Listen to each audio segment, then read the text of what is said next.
na mimi na Wandai lazima tuandae bunge tuhakikishe ya kwamba ile kodi imetupiliwa mbali.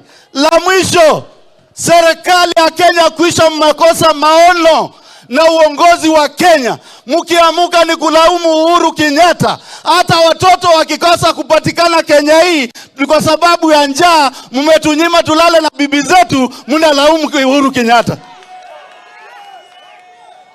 Lazima muheshimu mheshimiwa Uhuru Kenyatta. Sasa mnajidai nyinyi ndio mnarekebisha ati the mess in the government of Uhuru Kenyatta. Nani alikuwa majority leader? Duale. Nani alikuwa chairman wa budget? Ichungwa. Nani alikuwa speaker wetu? Muturi. Nani alikuwa deputy president wa hiyo serikali? Sasa anarekebisha nini?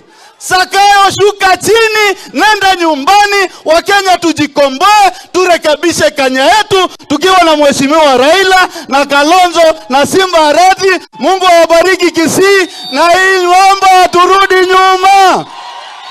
Aya, asante sana mheshimiwa Mule. Wacha sasa nialike mheshimiwa Anthony Kibagendi aje mbele na endelee na ratiba. Karibu.